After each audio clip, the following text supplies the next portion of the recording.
Welcome back.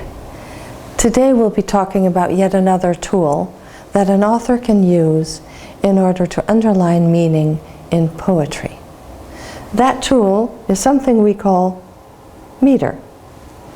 Now, meter is just another word for the rhythm of a poem, but as a matter of fact, we have a lot of different names for different types of rhythm in a poem. Let me tell you before I go on, you'll be hearing quite a few terms that you do not need to remember, but you do need to understand the principle of meter in order to know what it is that you can do with it and how you can use it to underline meaning and therefore for you help unlock the text that you are dealing with. First of all, there are a number of metrical patterns possible. Here are some of the names of such metrical patterns. The first is actually the only one that you really need to remember. That's the iamb. And the iamb sounds actually the way the word sounds. Ta-ta, ta-ta, ta-ta, ta-ta. In addition to such metrical patterns, we tend to talk about the number of feet in a line. And there are names for that as well. I won't go through those names except for one, and that is pentameter. Pentameter is when you have 5 feet per line. So 5 feet divided up like this per line in a poem. Why do I stick with pentameter? And why do I talk about the iamb as the most important one? Because that was what Shakespeare used. It's probably the most famous metrical pattern that you can find in the English language. Iambic pentameter.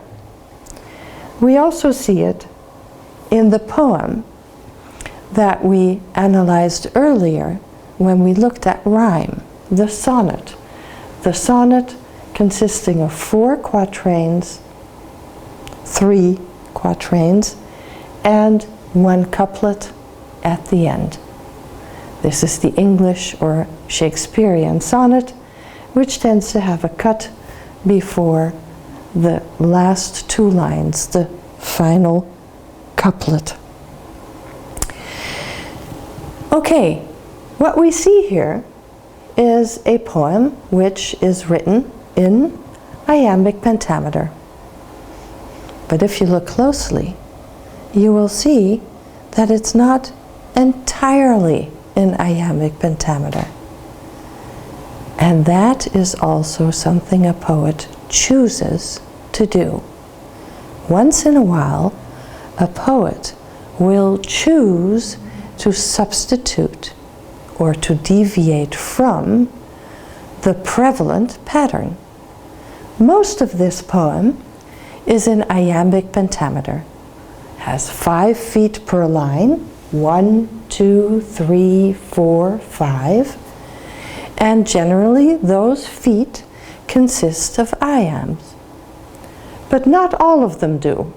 Look, for example, here. An iamb consists of an unstressed and then a stressed syllable. But here we have 2 unstressed syllables next to one another.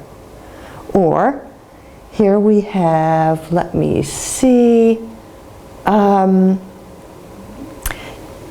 here we have 4 stressed syllables after another. Those are not iambs. An author does this purposely, does this on purpose, chooses to do so to underline meaning. And we call such changes in the stress pattern deviations. Now that is a word that you have to remember. Deviations in the stress pattern. Now we don't have to worry so much about where stresses get lost. That generally doesn't mean all that much. But especially when stresses are added or when stresses are turned around, those can help us see what the author wanted to draw our attention to, which words or which lines the author wished to stress. Let's have a look at what they are, because I actually circled them. Here we see the circled words or circled stresses, which are different. The first two have an inversion. The stress is moved around. Here we have two stresses rather than one unstressed and one stressed syllable. And like I said earlier, here we have 4 stresses in a row. Obviously, there's something there that this author really wanted to stress. Okay, so if we make a list of things that this author was trying to stress, we have things like love is not love. We have love's not times fool. This especially is stressed. We have love alters not. Yeah, all of these are things the author is trying to stress and which will help us find what it was that the author thought was most important in this poetry. Now, unfortunately, not all poetry is written in a metrical pattern. That, of course, makes it more difficult to find such things.